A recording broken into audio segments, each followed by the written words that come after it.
Next wonderful question. Please come to next question. A buys following equity options from Mr. B. Date of purchase, type of option, expiry date, premium per unit, lot size, strike price. Who is the option holder? A. Writer? B. Date of purchase, type of option is call. So expiry date is 31st May. And how much premium you have to pay per unit? 15. Lot size 200 and strike price is 880. So call will be exercised when market price is more than 880, and on the same day he has bought a put, same expiry date, 20 rupees premium, 200 rupees is lot size, market or strike price is 885. Put will be exercised if market price is less than 885. Both follow 31st March as year ending date. Now the contract is entered on 31st March. 29th March, and then there is a 31st March. So on this day you have to pass the entry, you have to value your derivative on this date, 31st March. For call option, on 31st March, for call option, May 2017 strike price rupees 880, closing rate of premium is rupees 6 per unit. Now this premium is the fair value of the option. Premium that you pay is the fair value of the option. So when you bought, you paid 15. Now if I want to suppose sell this call option, I will receive a premium of only 6 rupees. So has fair value of call option decreased or increased? Decreased. So for the holder it will be a loss because he had to pay 15 rupees. And on the balance sheet date, year ending date, it is 6 rupees. In case if he want to suppose come out of this contract, what he can do? He can sell this call options and collect premium of 6 rupees. So his position will be squared up because he is a buyer of call and he can sell the call. He is not selling, but theoretically, if he sells the call, he will get 6 rupees premium.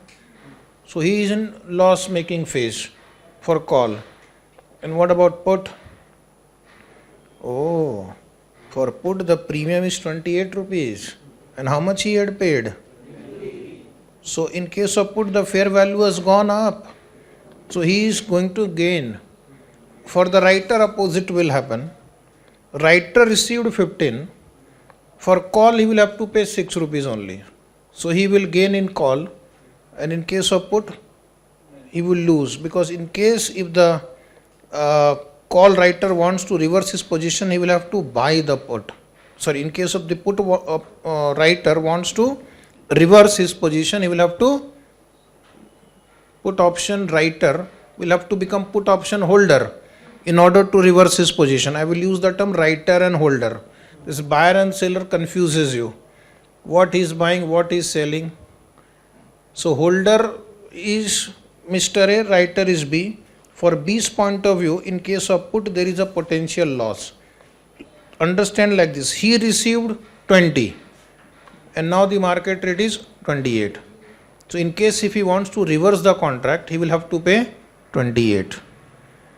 Then on 31st May 17, what is the importance of this date?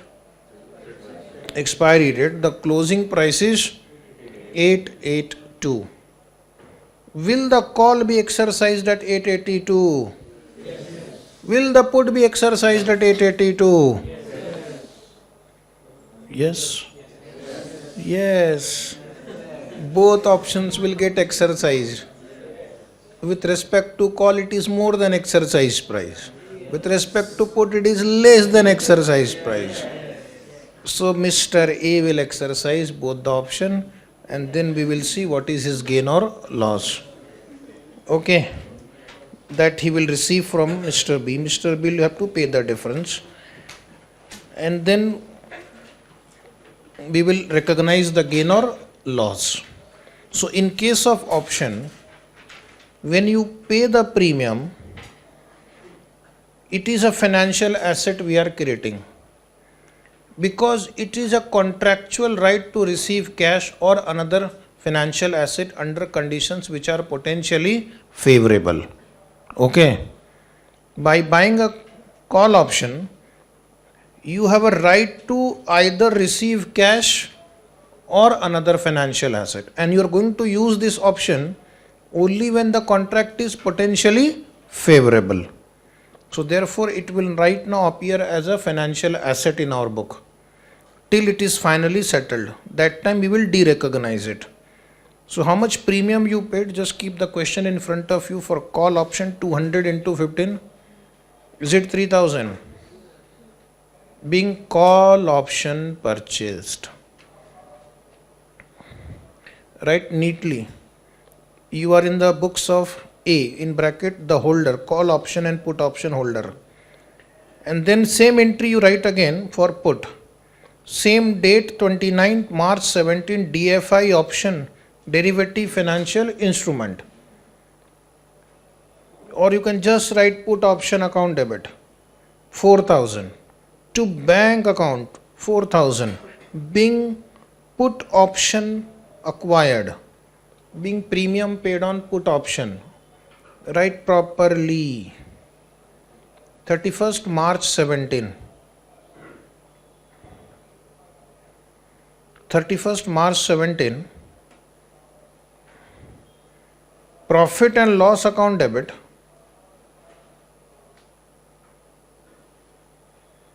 now see what happened in case of call option.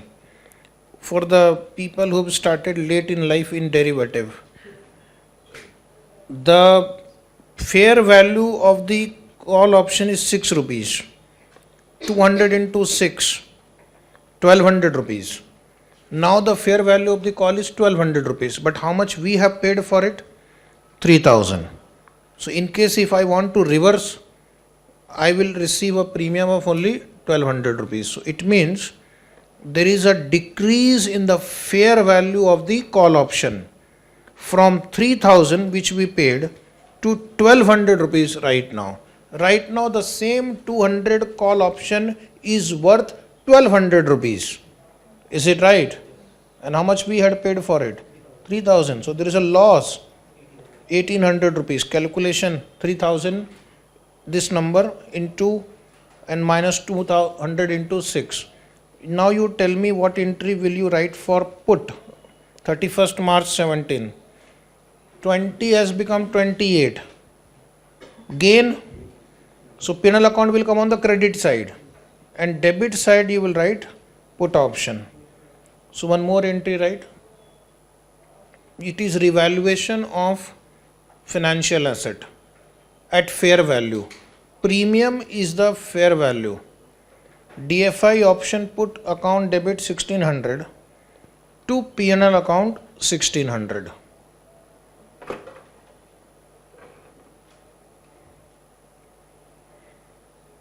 Being gain on put option recorded. Calculation. We had paid 4000 rupees for this put. Now in the market the premium for this put option is 28 rupees, 5600 rupees. So I can transfer this put option to others and receive 5600 rupees. I had paid 4000 rupees. So therefore there is a gain. So you have to keep in mind the value of the call and put option in our books have changed now. What is the value of the call in our book now? 1200. And value put in our book is now 5600. That I will require at the end, at the time of settlement. Now continue, 31st May 17. Again revalue. Now understand, we have entered into this contract at 880 rupees and market price is 882. So how much difference we are going to get? 2 rupees difference we are going to get. So now write down again bank account debit 2 rupees.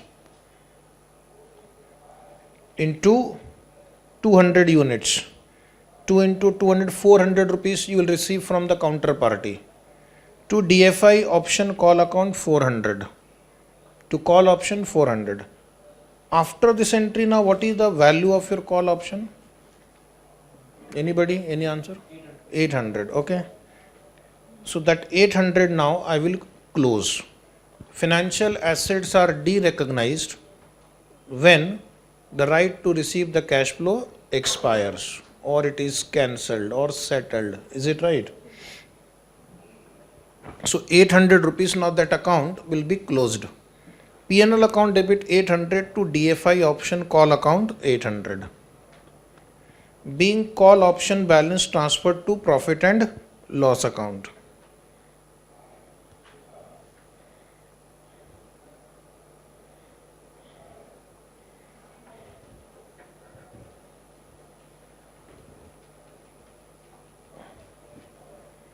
Now you do the same two entries for put also. Look at the put option. Market price is 882. Exercise price was 885. 3 rupees will receive on put also. Will receive 3 rupees per unit on put option also, and there are 200 units. How much amount you will receive? 600 rupees. Dear student, write bank account debit. Today go home and practice. But first go home. Bank account debit 600. Do not roam on the street. To DFI option put account 600.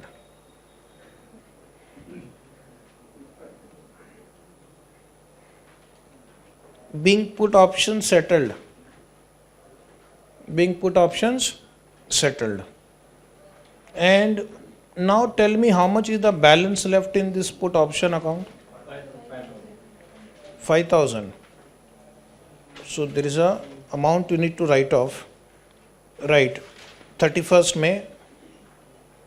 P&L account debit to put option account 5,000. Okay. P&L account debit 5,000 to put option 5,000. Being put option balance transferred to profit and loss account. Any query on this? You will be able to pass entries now. For options, forward we have learned, future we have learned, option also we have learned. And after some time swap also we will learn. Okay. Now you will go to books of Mr. B. Just reverse the entries. From reversal I remember one homework was also given. 3 types of instrument and 2 methods of accounting. Trade date, settlement date. Remember? In the books of seller. I am sure you have not done. I have a full confidence in you. So write down in the books of Mr. B. Bank account debit 3,000. Bank account debit 3,000.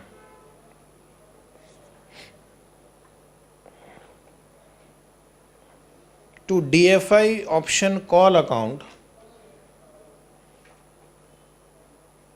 3,000.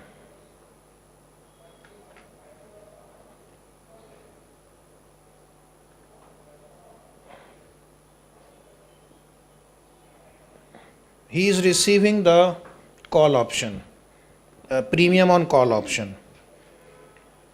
Now, writer is always at a disadvantageous situation.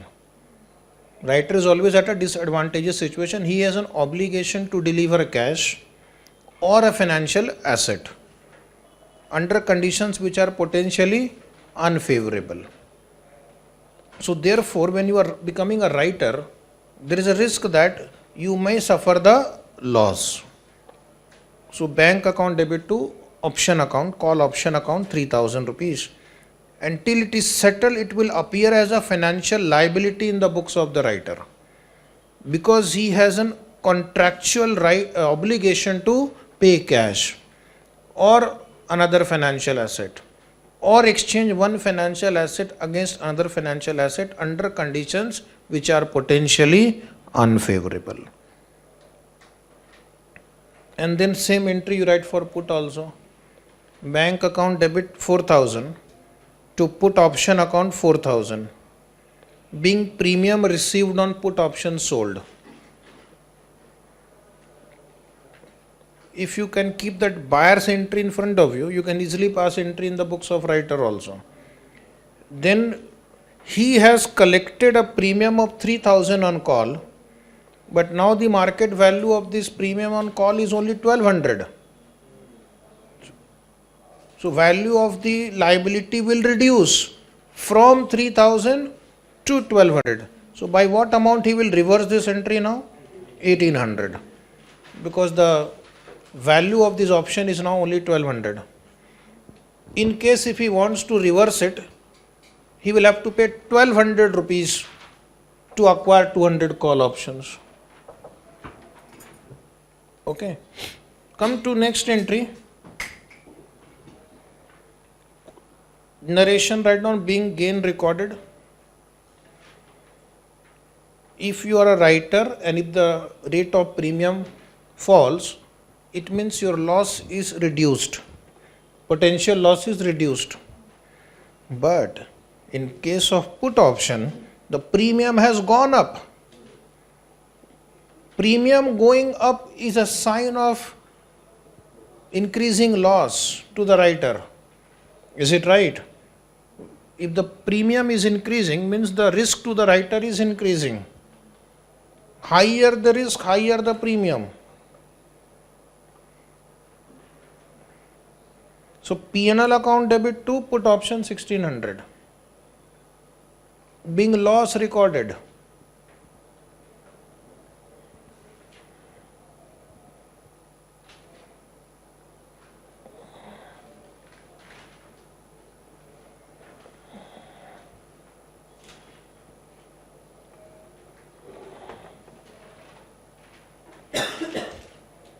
Now come to 31st May. 31st May, the option gets exercised, call and put both. He will pay the difference. He will pay the difference. So entry will be call option account debit to bank account. 400 rupees. Calculation we have discussed. Gain of one party is the loss of another party. Okay. Entry for put also, similar entry. How much amount was paid in case of put?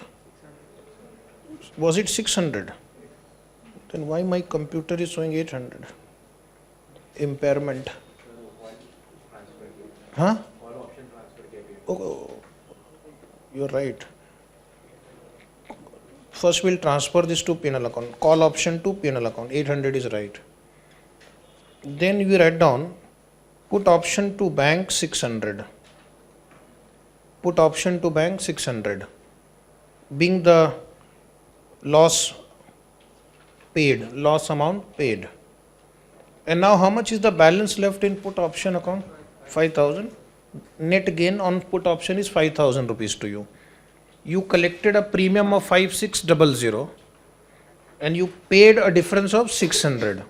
So remaining 5,000 rupees now is your profit, and that we will transfer to P&L account. You can cross check also. Premium received was 5,600, settlement difference paid 600. So 5,000 rupees net gain. In case of call, premium received was 3,000. Is it 3,000? Premium received was 3,000. And how much is the difference you have paid? Difference 400, but some gain or loss was previously recognized. Okay, so it tallies total. If you see, do you want to try one more question? Huh? Same question? No, it is not same. Now the year ending date is 31st December. Previously year ending date was? Now year ending date will not come between the date of entering into the option contract and the date of settlement. Is it right? So question is similar, but not same. So now you will solve it faster now. Homework? No, I have seen your capability. This time I cannot take the risk. Only difference between the two problem is year ending date is 31st December. So therefore I don't have to deal with now 31st March entry. Directly will pass entry on 29th March and 31st May. Be careful in the exam. Check the problem carefully. So first entry, come on, fast, 30 seconds only.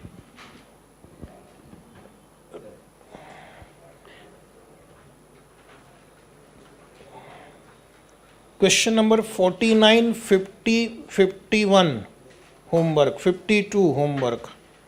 Please mark 49, 50, 51, 52. Answers are printed, so even if you don't do it, later you can do it. Okay. 4 questions noted. Your dream is fulfilled of doing homework. Now start. 29th March 17. Call option account debit 3000 to bank account 3000.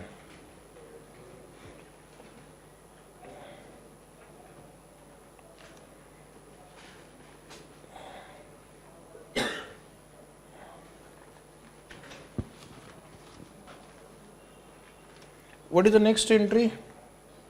Same date, put option account debit 4000 to bank account 4000. Narration is homework. Narration is homework, 1 line blank. And now you come directly on 31st May. No 31st March now. That was in previous problem. So directly we will settle. We find that the price is 882. Will you exercise call option? Yes. How much difference you will receive? 2 rupees. So we will receive 2 into 200, 400 rupees. And this is the date of settlement. So I will close this DFI option account 3000 and balancing figure will be transferred to profit and loss account. Or you want to pass 2 separate entry? 1 is enough. Otherwise you can write 2 entries also. First bank to call option account and then balance in call option transfer to P&L account. Can you just pass entry for put option? Let me see who will get it right. Put option 31st May. Put option entry, bank account debit. How much will you receive? 600. And how much is the book value? 4000. So my total loss will be 3400. So P&L account debit 3400.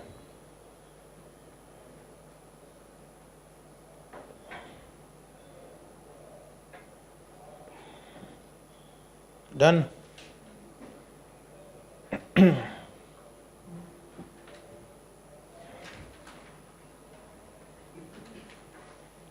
Pass entry in the books of B quickly in 30 seconds.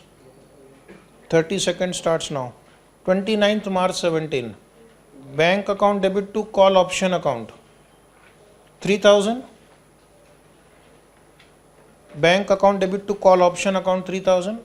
29th March.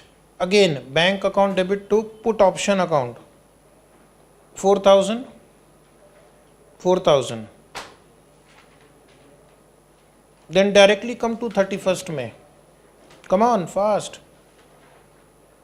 You will have to pay 400 rupees on call. But you received 3000 rupees. So 2600 rupees will be the profit. Entry 31st May. Call option account debit 3000. To bank 400. 2 into 200 to P&L account 2600. Correct? Yes, write fast. The level of exam has gone to another level only. Put option account debit 4,000. To bank 600. To bank 600. And to penal account 3,400 balancing figure. So the purpose of taking these two questions is just be careful with the dates given in the problem. There may be an year ending date, there may not be an year ending date between the date of contract and the expiry date. Okay, now one more small question we will solve quickly. Mr. A buys a call option of ABC Limited on 30th July 18 with a strike price of 250. Expiry date is 30th August 18. Premium 20 rupees per unit. Lot size is 100. Show the accounting in the books of Mr. A if the share price on the expiry date is 260 and the option is settled in cash. And second question, option is settled by delivery of asset. So now this is the problem where I am also going to discuss the delivery based settlement. So in delivery based settlement you will make the payment as per the strike price and you will receive the shares. It's like I have contracted to pay you this much amount and I will receive this many shares. So first solve like a previous problem, settled in cash. Journal entries in the books of A Limited or Mr. A. You will pay premium on which date? 30th July. Ready? 30th July, call option account debit. How many units? One lot, 100 units. What is the premium? 20. 100 into 20 to bank account 2000. To bank account 2000 is right. Then what is the next entry? It is a cash settled option right now, case 1, and the market price is 260. Will you exercise the option? Yes. So how much difference you will receive on 30th August? 10 rupees into 100 units. Write down bank account debit 1000. But you had paid 2000 rupees. So P&L account debit 1000. Right? To call option 2000. Being call option settled. 2 entries only. Now this is your case A. Now next heading write down case B.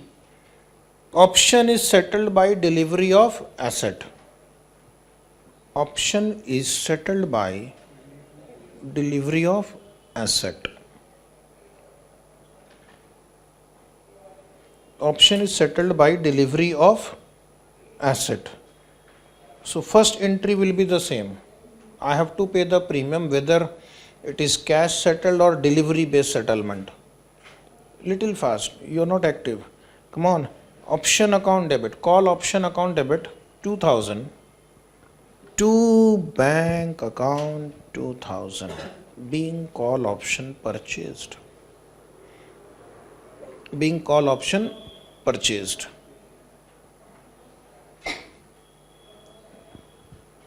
And then what we will do? We will purchase the share. Since it is a financial asset, it will be recorded at fair value. Is it right? So investment in shares of ABC Limited account debit. Now we are acquiring the shares.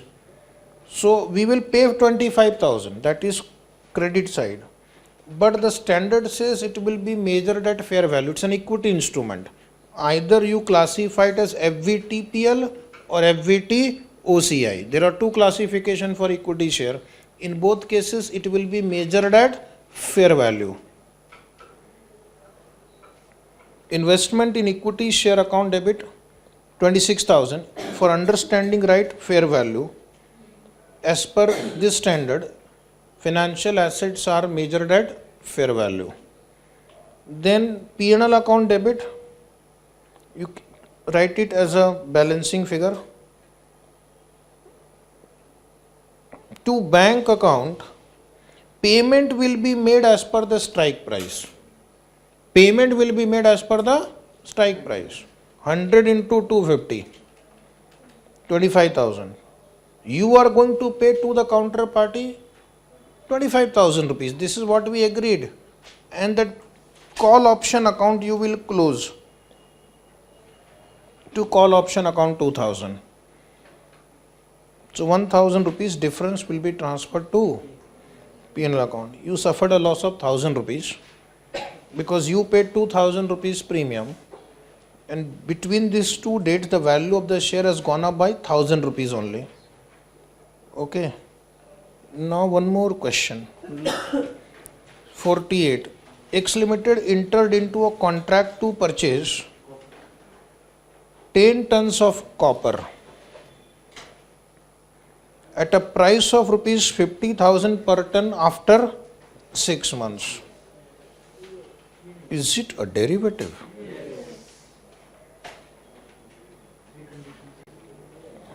So it's a forward contract. Okay. It's a contract to purchase a non-financial asset. But then the objective should not be to take the delivery. The objective will be to settle in cash. Okay. So we'll write a note. Yes, it is a derivative. Write down the answer in reasonably good handwriting. Yes, it is a derivative, as it is a forward contract to purchase, as it is a forward contract to purchase 10 tons of copper with pre-agreed price of rupees 50,000, with pre-agreed price of rupees 50,000 at a future date, which is after 6 months.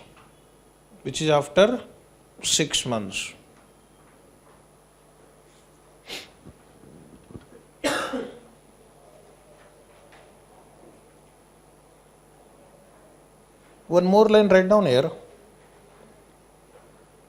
It is assumed that the contract will be net settled. It is assumed that the contract will be net settled.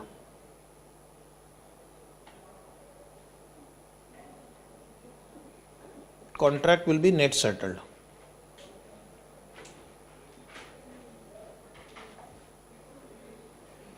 If the contract is settled by way of delivery, one more line. If the contract is settled by way of delivery,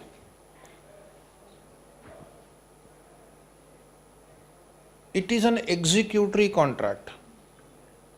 If the contract is to settle by way of delivery, it is an executory contract for non-financial asset. It is an executory contract for non-financial asset. And this standard is not applicable. This standard is not applicable for executory contract to deliver non-financial asset. But if the non-financial asset will be net settled, then it is applicable. So I have written how to present the answer for a non-financial asset which will be settled at a future date. You have to see what is the objective of this forward contract. Sometimes they want to hedge the risk by actually taking the delivery at the predetermined price, so they want to lock the price. So then it becomes an executory contract to pay the amount and receive the delivery at a later date. This standard is not applicable for such executory contracts. Okay. Now next is impairment of financial asset. Impairment means reduction in the value of the asset. Impairment means reduction in the value of the asset. Impairment concept is only applicable for asset, not for liabilities. Assets are impaired. Liabilities impaired will be more happy.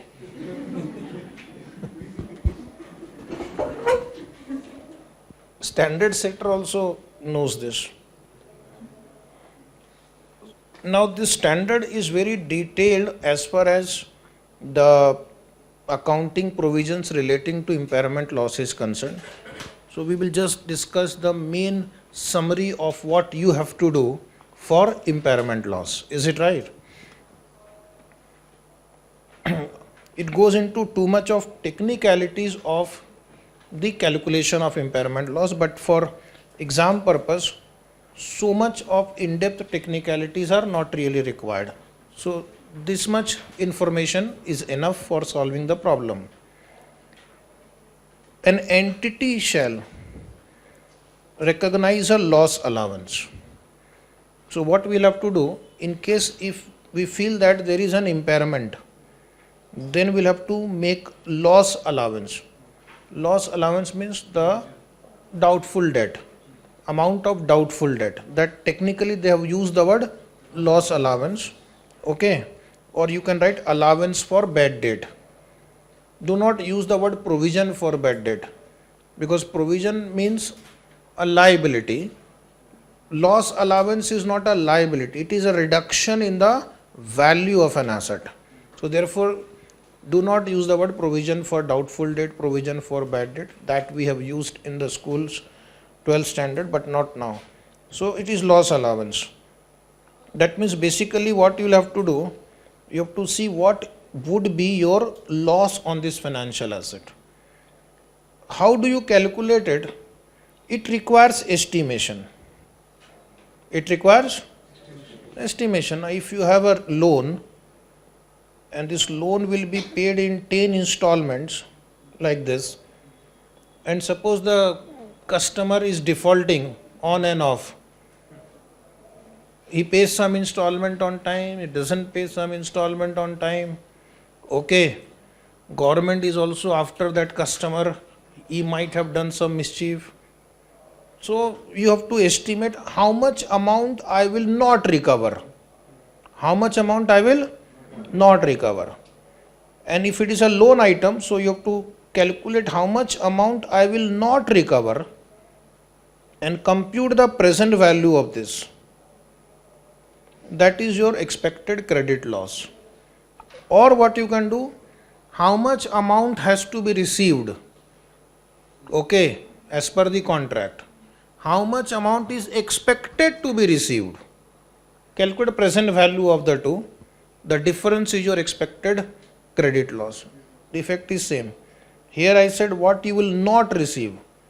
Calculate the present value, or what you are supposed to receive as per contract and what you expect to receive. Take the present value and the difference is your expected credit loss. Okay. So normally the question that comes in the exam will be, they will give you a loan. These are the interest and principal amount to be received. This is what the company expect to receive over a period of time.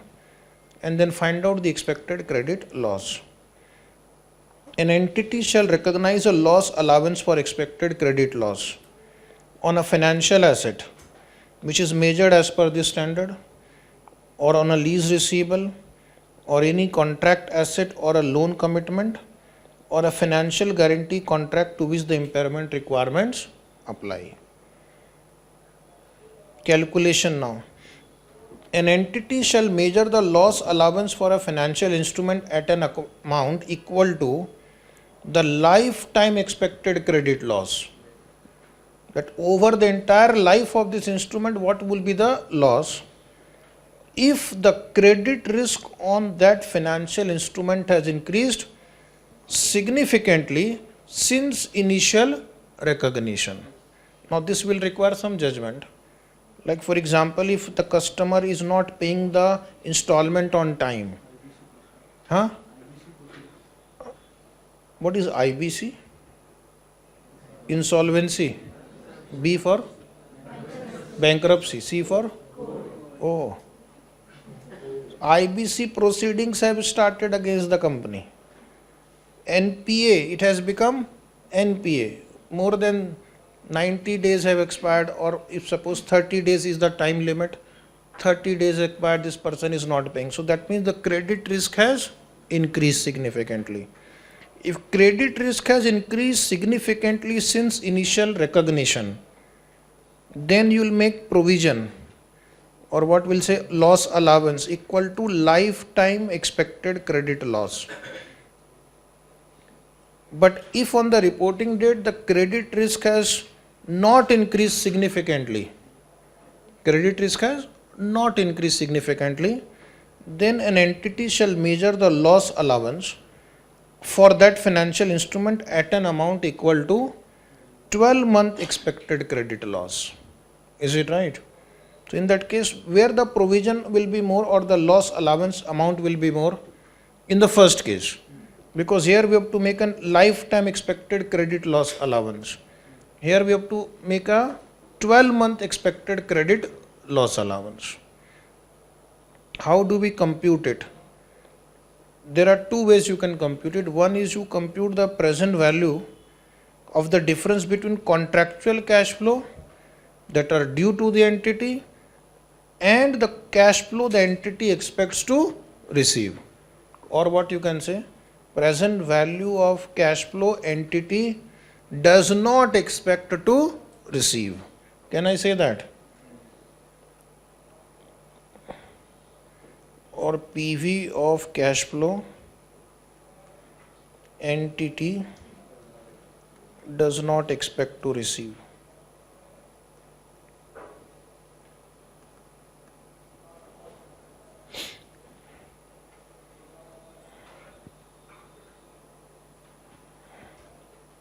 PV of cash flow entity does not expect to receive. Either way, both are same. Here it is like 100 rupees my contractual cash flow, 90 I am going to receive. So 10 is my difference. Here directly 10. What I am not supposed to receive. Not going to receive. Okay. Now first we'll take a small example which will help us to understand how to calculate the loss and then how to pass journal entries also. Ready? How many questions up to 52 you have noted as homework? Say yes. Very good.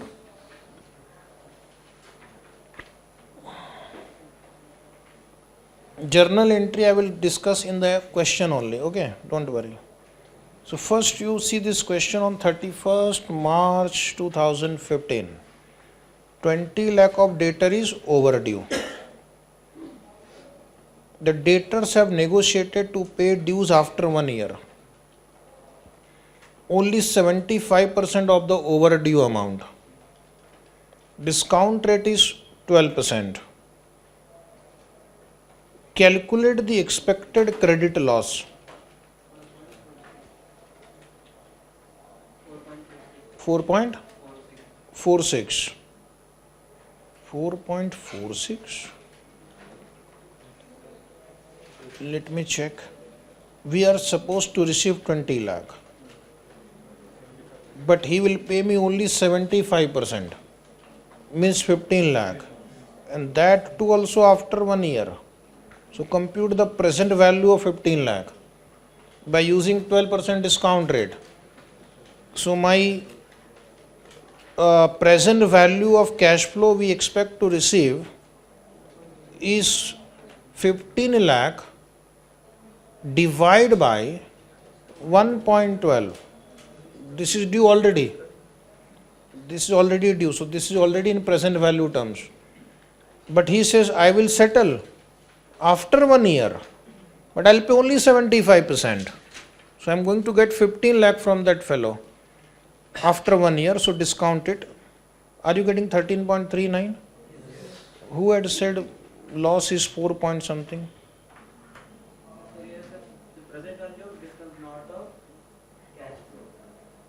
Present value of difference between and Yeah, this is present value, already present value. You are supposed to pay me 20 lakh today. This is what is present value. This is what he will pay me 15 lakh, but after a year. So present value of what I am supposed to receive 20 lakh, it's already due. And he says I will pay you after a year. So expected credit loss is 6.61. Write down the answer.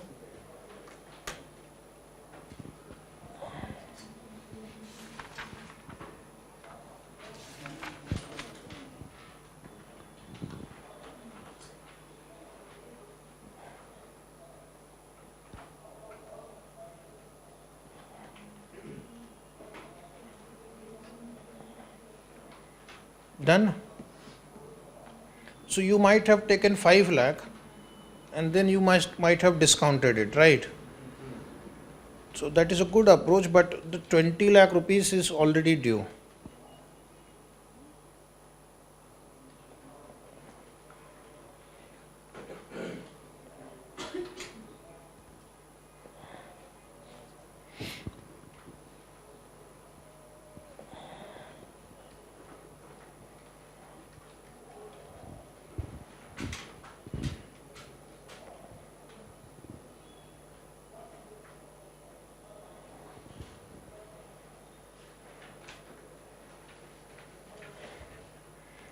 Done?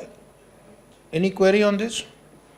Student was asking whether this 20 lakh is payable now or after 1 year. This is now. So this is already in present value form. This you will pay later. Now write down in the notebook journal entries. Does your question require you to pass journal entry? Yes. How to pass journal entry? For the loss allowance, we'll pass the entry P&L account debit to loss allowance. P&L account debit to loss allowance.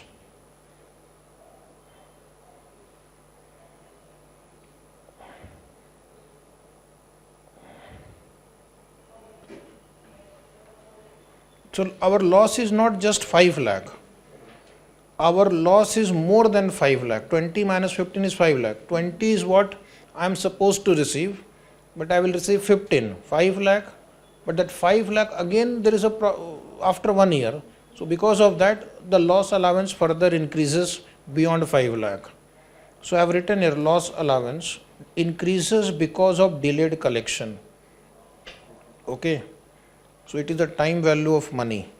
So when you do the accounting, wherever the present value is taken, you will have to unwind the discount also. You will have to unwind the discount. What is the net carrying amount of the debtor after this entry? Net carrying amount of the debtor? The net carrying amount of the debtor, how will you present the debtor in the financial statement? You will present debtor as 20 lakh less loss allowance 6.61. So this comes to 13 point. This way you will present the debtor in the financial statement now. And now after 1 year, you will receive the payment, and you have recorded the debtors at 13.39. So you have to unwind the discount on 13.39. You have to unwind the discount because for 1 year you have to also calculate the interest. So how much is that interest on 13.39 at 12%? 1.61. So that's unwinding of discount entry will also come, otherwise your answer will not tally. I will explain again. You will receive from the customer, assuming he keeps his words, bank account debit 15. He paid 15. No doubt on this. He will pay you 15, bank account 15. And you close his account. Yes, you said Tata bye bye. To trade receivable 20 is also logged. This loss account you will reverse. Close that loss allowance also.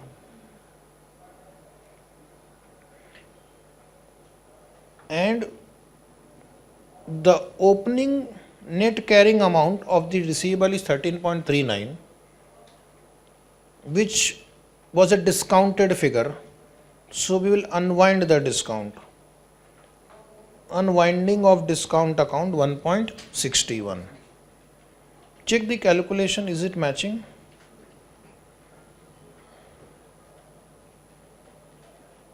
$1.61.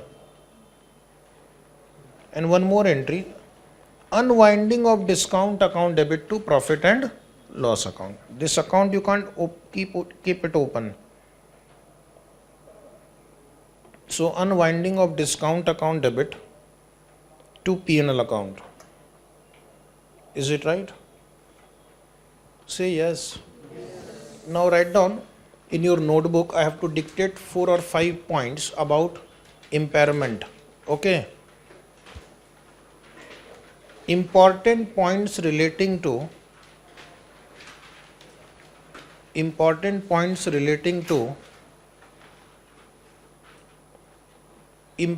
of financial asset.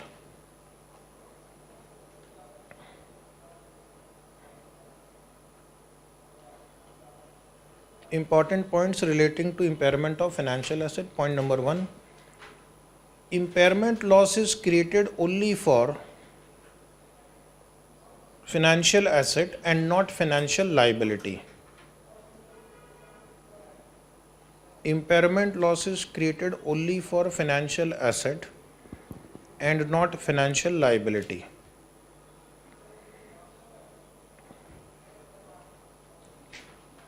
Then write down loss allowance.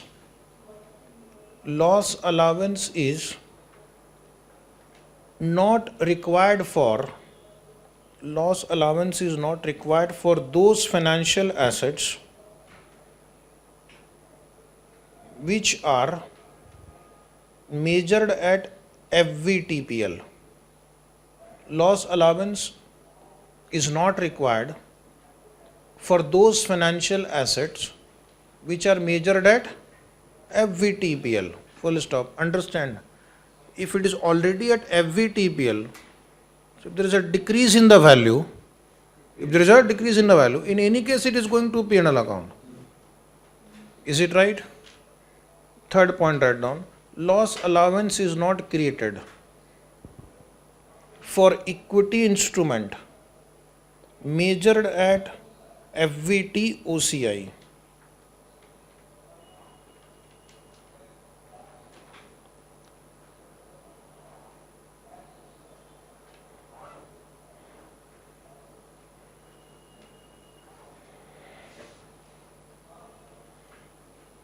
Next point, loss allowance will be created for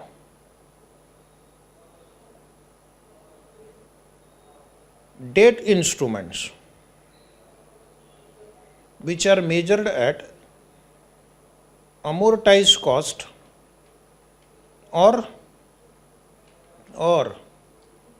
FVT OCI. FVT OCI. Next point, how many points you have written?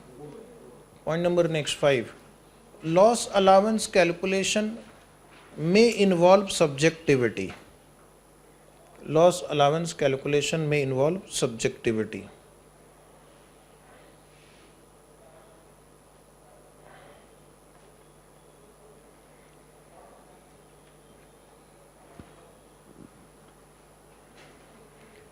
If the, next point write down, if the financial asset remains overdue,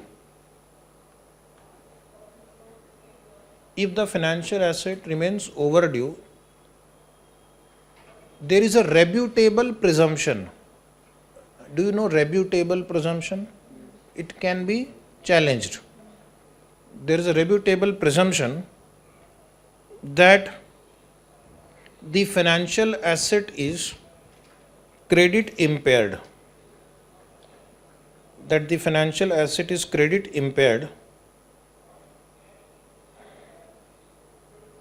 That is, its credit risk has increased significantly. that is its credit risk has increased separately, significantly, that is its credit risk has increased significantly. Or if there are proceedings like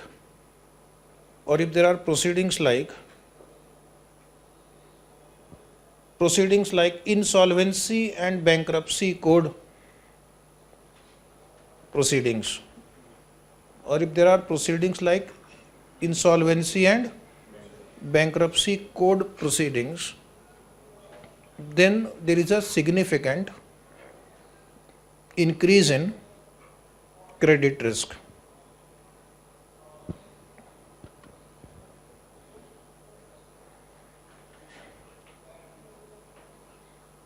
Next, last point, right?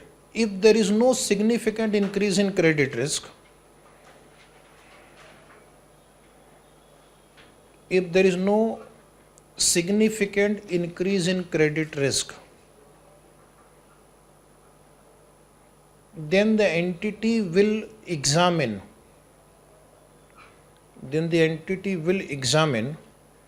the probability of default over the next 12 months,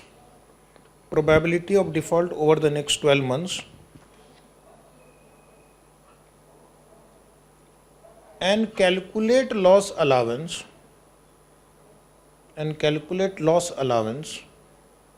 by applying the probability of default, and calculate the loss allowance by applying the probability of default. Okay.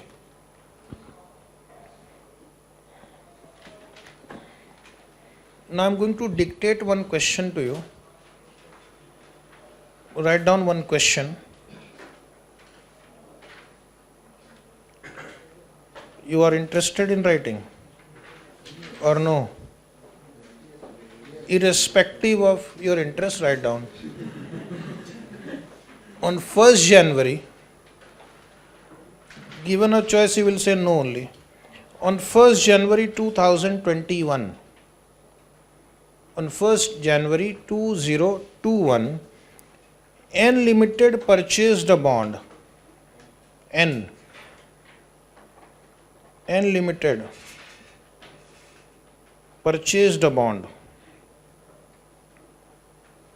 for rupees 10 lakh, which is measured at amortized cost.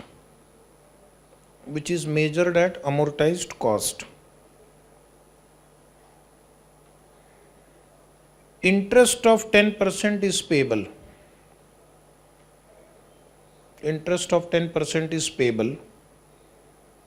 In arrears.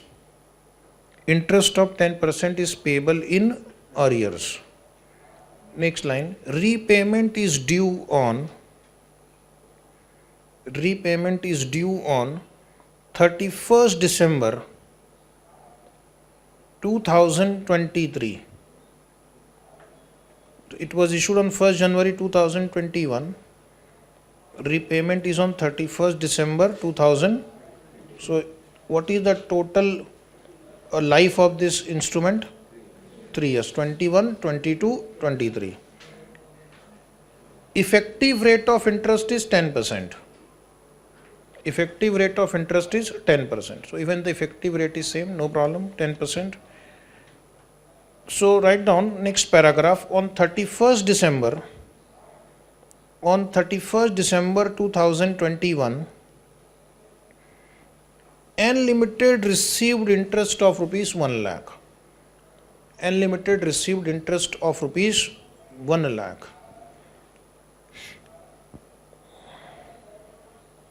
It was estimated that the probability of default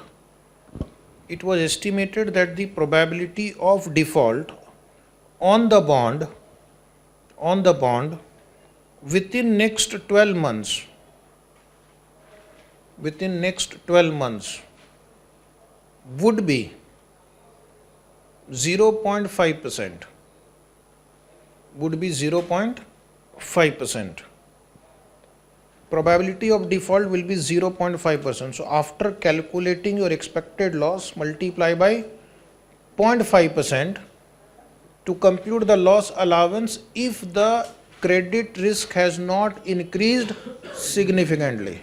Okay. If default occurs, continue. If default occurs within the first 12 months, if default occurs within the first 12 months, then N Limited estimated that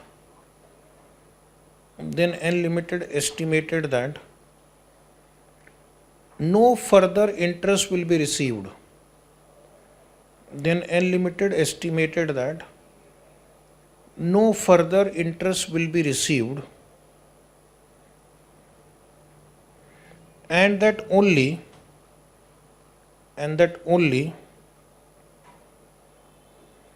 50% of the capital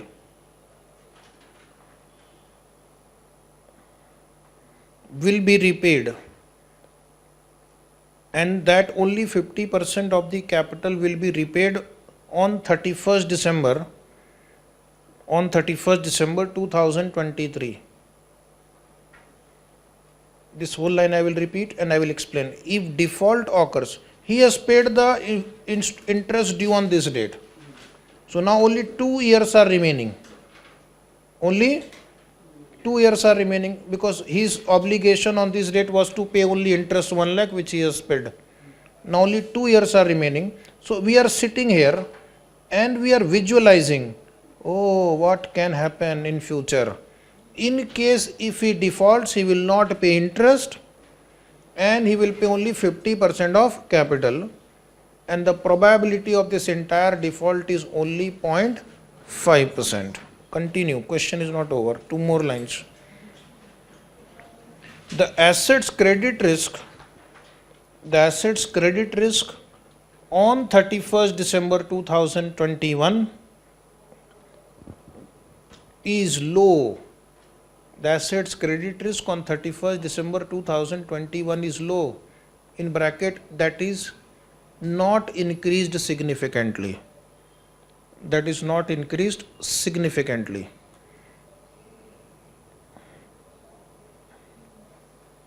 Calculate the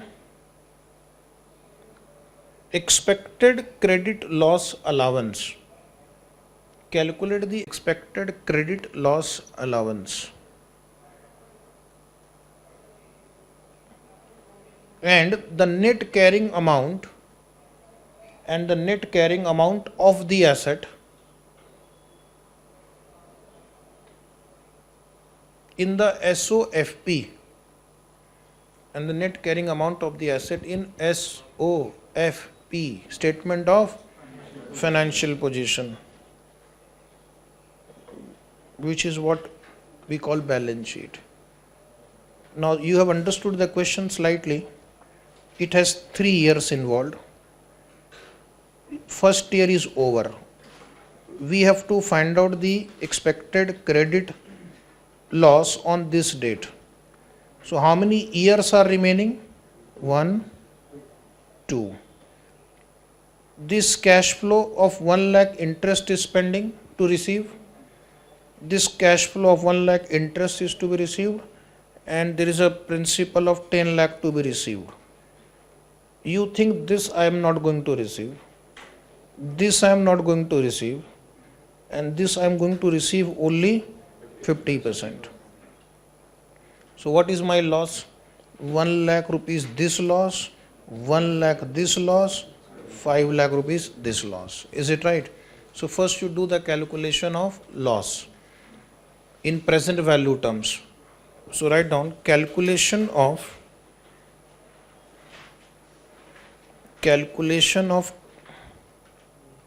credit loss. Calculation of credit loss. First column write down year, cash flow, present value at the rate of 10%.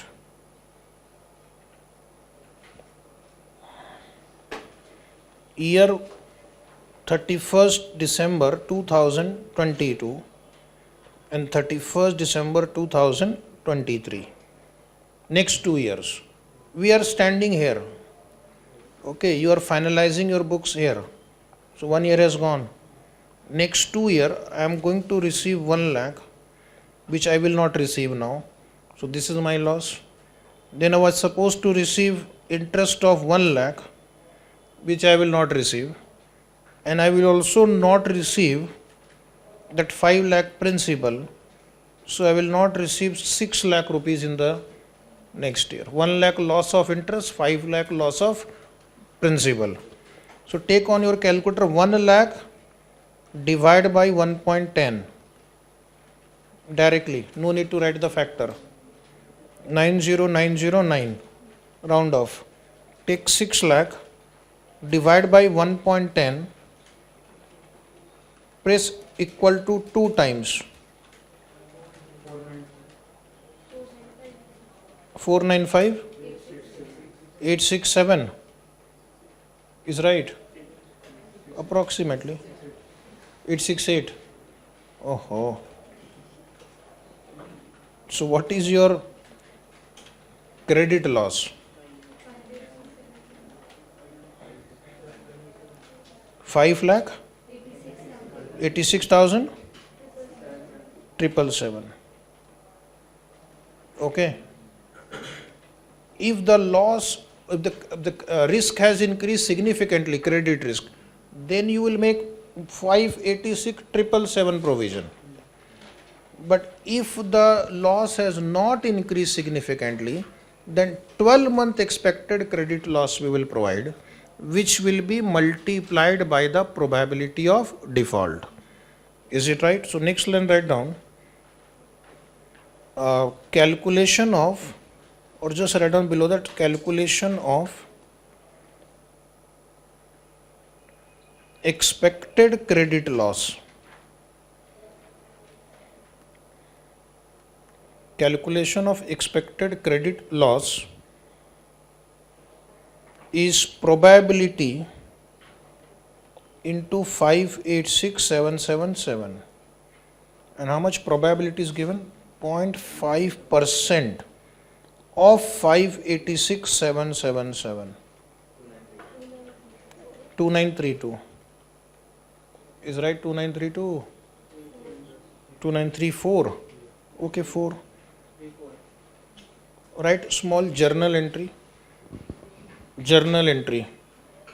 P&L account debit to loss allowance 2934. P&L account debit to loss allowance 2934.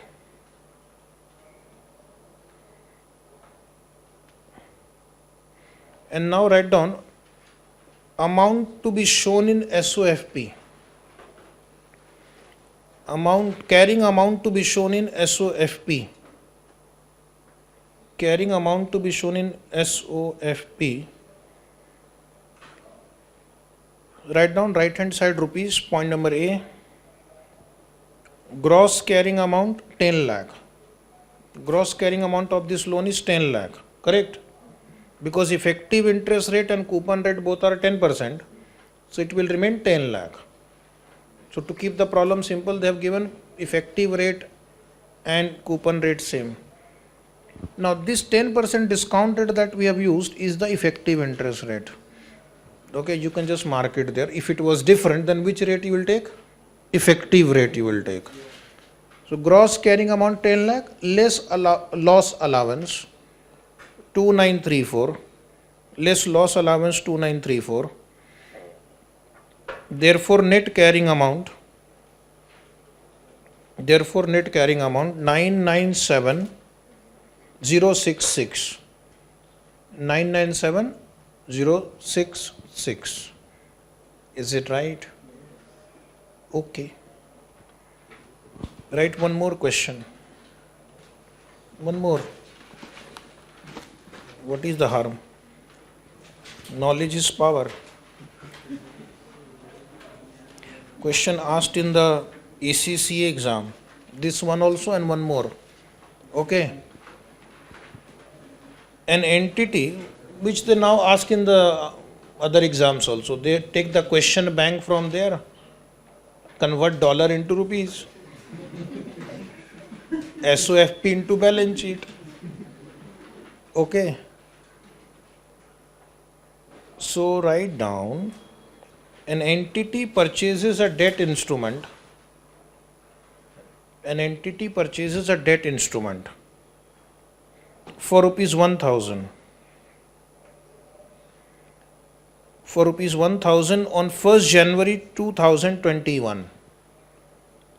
On 1st January 2021. The interest rate on the bond is same as effective rate. The interest rate on the bond is same as effective rate. Next line. After accounting for interest,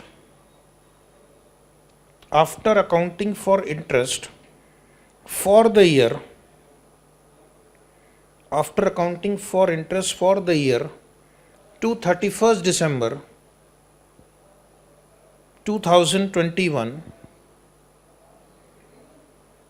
the carrying amount of the bond is still rupees 1000. True or false? After accounting for interest, the carrying amount of the bond is still rupees 1000. This will happen when coupon rate and effective rate are same, because you will write buy interest, to interest 1000 and buy bank also 1000 into 10%, whatever percent is not given, doesn't matter. Have you understood? If coupon rate and effective rate are same, then whatever is the amount at the beginning is also the amount at the end if the interest is received or paid on time. Okay. Next paragraph. At the reporting date of 31st December 2021, at the reporting date of 31st December 2021, the fair value of the instrument,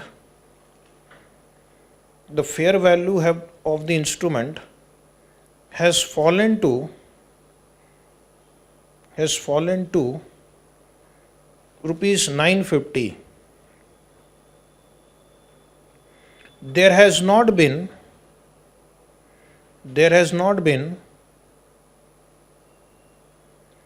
a significant increase.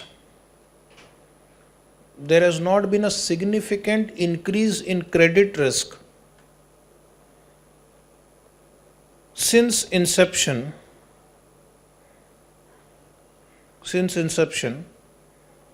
So expected credit loss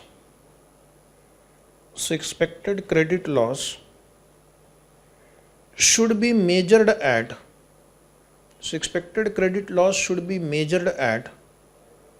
12-month expected credit loss. 12-month expected credit loss. This is deemed to be rupees 30. This is deemed to be rupees 30.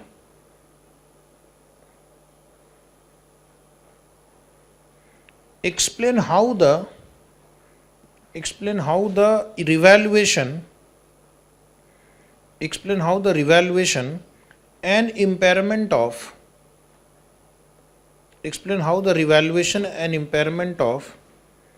financial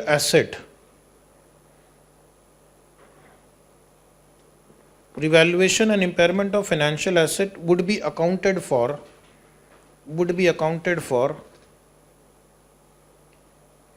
if the instrument is measured as FVT OCI.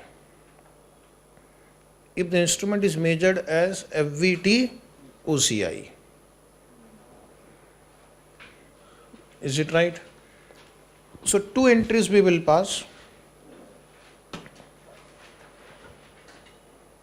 So write down journal entries.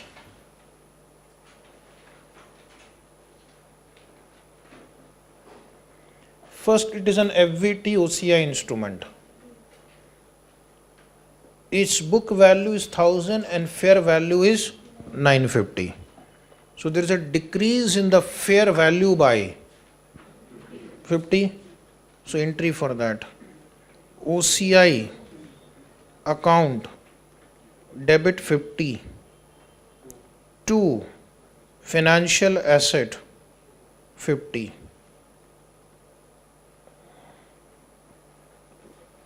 Being revaluation of financial asset at fair value. Being revaluation of financial asset at fair value. So 50 is my loss due to revaluation. Out of this 50, how much is due to impairment? How much is due to impairment? 30. Read the problem. The problem says in the last 2-3 lines, at the reporting date, the fair value of the instrument has fallen to 950. First, we did that adjustment. There has not been a significant decrease in credit risk since inception. So, expected credit loss will be measured at 12-month expected credit loss. This is deemed to be 30. So, out of this 50 loss, since it is a debt instrument, the impairment loss of 30 will be transferred from OCI to P&L account. I am not going to pass a separate entry for 30. 50 includes 30 also. Value of the instrument has gone down means there must be some impairment loss also. So the loss due to this credit risk is 30. So what they are saying, pass one more entry. Impairment loss account debit, which means you will transfer it to P&L account. Debit 30 to OCI 30. Note, write down.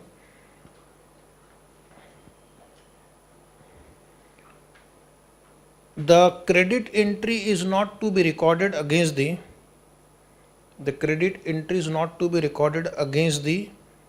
carrying amount of the asset. The credit means this OCI is not to be recorded against the carrying amount of the asset, but against other comprehensive income.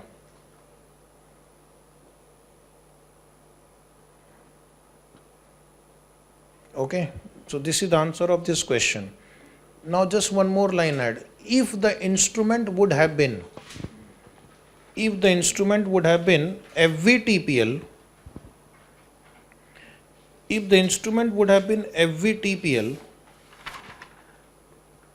then entries will be as follows. Only one entry. P&L account debit to financial asset.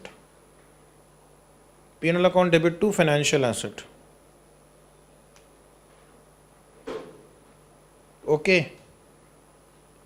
I have written a note also for you. Point number 1, 2, 3, 4, 5, 6. If the instrument is FVTPL, no need to provide for impairment loss, because that 50 covers everything. It's already in the P&L account. So again, if I have to pass an entry P&L account to P&L account 30. Okay. One more end.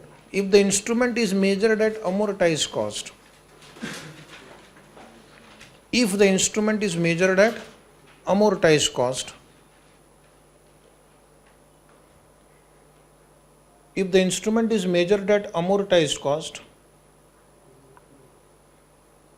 entry would be P&L account debit.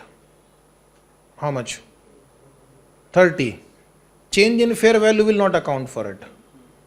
Only the impairment loss will account. If the instrument is measured at amortized cost, the entry will be P&L account debit 30 to loss allowance 30.